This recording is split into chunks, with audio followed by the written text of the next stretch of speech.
সাম্প্ৰদায়িক ভিত্তিত ইয়াত মানে ৰাজনীতি নহয়। শাসক পক্ষই সদায় পৰিয়ালকেন্দ্ৰিক বুলি কংগ্ৰেছক কয়, কিন্তু কথা হৈছে আদৰ্শগত পৰিয়ালকেন্দ্ৰিক ৰাজনীতি কৰে কংগ্ৰেছ দলে। তেখেতে পৰিয়ালতেই আদৰ্শটো পোৱা নাছিল, কংগ্ৰেছী আদৰ্শটো। তেখেতৰ আদৰ্শ আছিল তেখেতৰ ককায়েক RSSৰ মানুহ, তেখেতৰ দেউতাকে সদায় RSSৰ হৈ কাম কৰা বুলি তেখেতে কৈছে। গতিকে তেখেতে যি মহান আদৰ্শ, সেই আদৰ্শ তেখেতৰ ঘৰত নাছিল, যাৰ কাৰণে আজি অসমত সাম্প্ৰদায়িক বিষবাষ্প বিয়পাই দিছে। গতিকে সাম্প্ৰদায়িক ভিত্তিত ইয়াত মানে ৰাজনীতি নহয়। ইয়াৰ যি কংগ্ৰেছ দলৰ যি ৰাজনীতি, ই আদৰ্শগত ৰাজনীতি।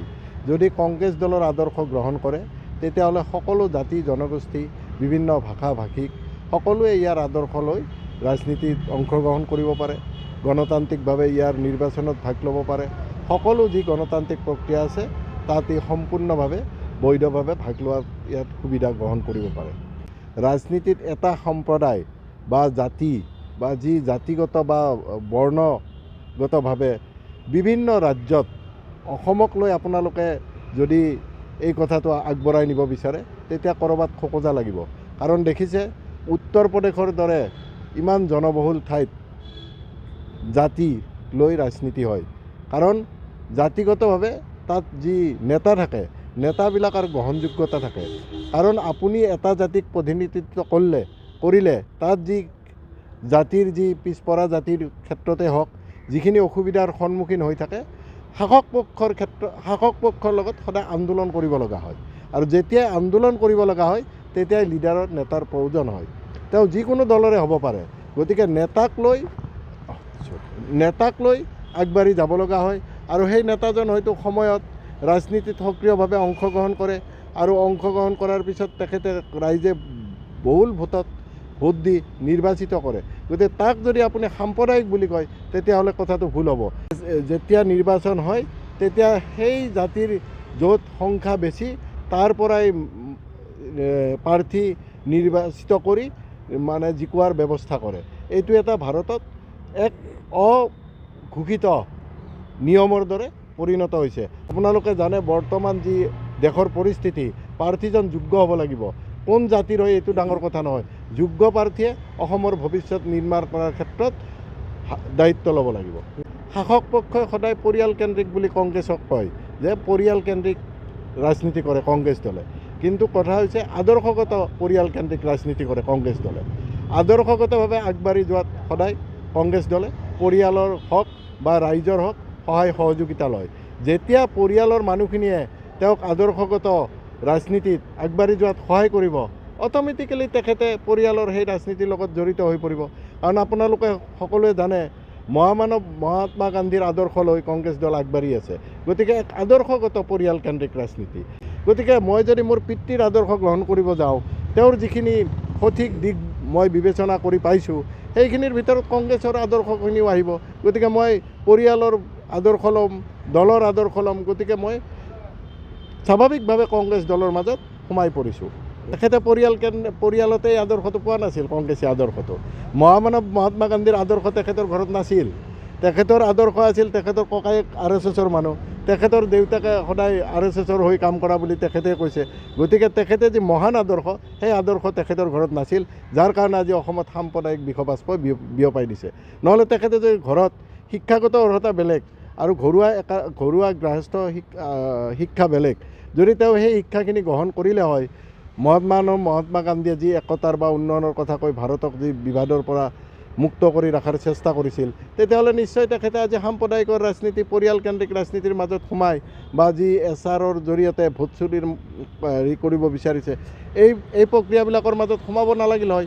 ঠিক আছে, মিয়া সম্প্ৰদায়, মাইনৰিটি হওক, বড়ো হওক, বেলেগ যি সম্প্ৰদায়ৰ লোক আছে, সেই সম্প্ৰদায়ৰ যদি উচ্চ শিক্ষিত বা যোগ্য নেতা নেত্ৰী আছে, তেওঁলোকক আমাৰ দলে প্ৰাৰ্থী জয়যুক্ত কৰি সেই জনগোষ্ঠীটোক যদি আগবঢ়াই নিয়াত সহায় কৰে, তেতিয়াহ'লে শাসক পক্ষৰ হওক বা বিজেপিৰ হওক বা বিভিন্ন ৰাজনৈতিক দলৰ হওক তাত আপত্তি কি আছে?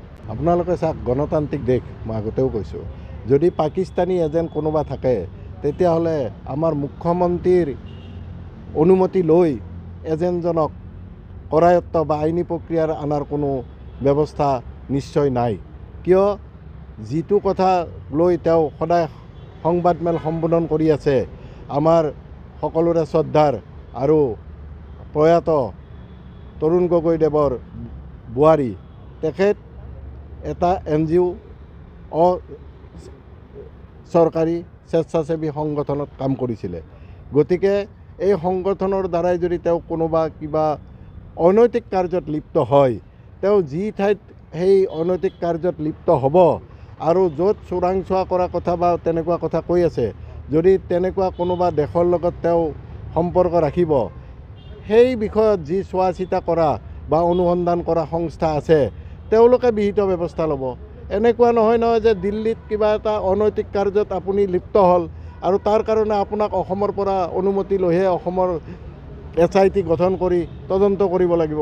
তাৰ তদন্ত কৰিব লাগিলে গৃহ বিভাগ আছে।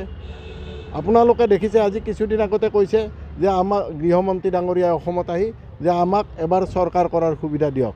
কিয় তেওঁলোকক চৰকাৰ কৰাৰ সুবিধা দিয়া নাই নেকি? তেওঁলোকে এতিয়া বিৰোধীত আছে নে চৰকাৰত আছে? তেওঁলোক চৰকাৰত আছে।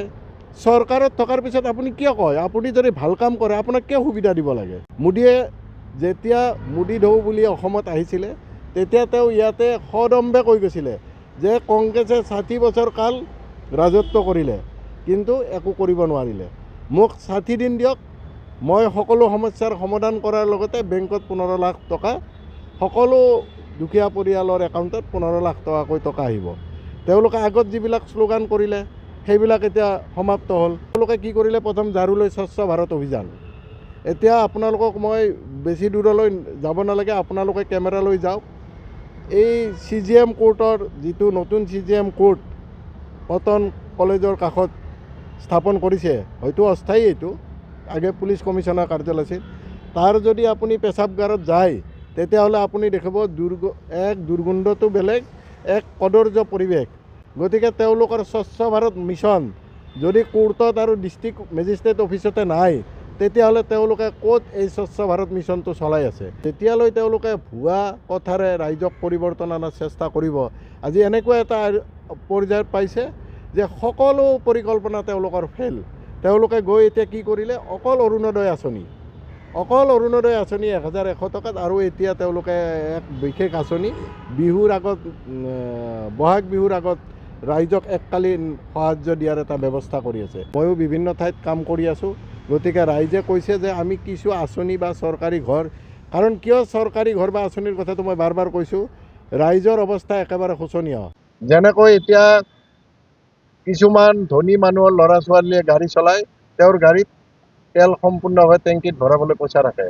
দুখীয়া মানুহৰ ল'ৰা ছোৱালী এজনৰ কাৰণে তেল 100 টকাৰ কিয় 50 টকাৰ ভৰোৱাৰো অসুবিধা হয়। তেওঁৰ এনেকুৱা হয় যে কোনোবাৰ লগত গ'লে, কাৰোবাৰ বা কোনোবা দলৰ মিটিঙত গ'লে অলপ তেল ভৰাই দিলেও মই যাম নেকি। গতিকে এনেকুৱা হৈছে যে অৰুণোদয় আঁচনি বা কিবা আঁচনিৰ অলপ পালেও মোৰ ঘৰখন চলিব নেকি, তাৰমানে ঢিপ-ঢিপাই আছে। পিহাডাল ভালকৈ জ্বলিব পৰা কাৰো ঘৰত অৱস্থা নাই। গতিকে যেতিয়া উদগীৰণ ঘটিব নিশ্চয় পৰিৱৰ্তন হ'ব, সেয়ে সঁচা পৰিৱৰ্তন হ'ব।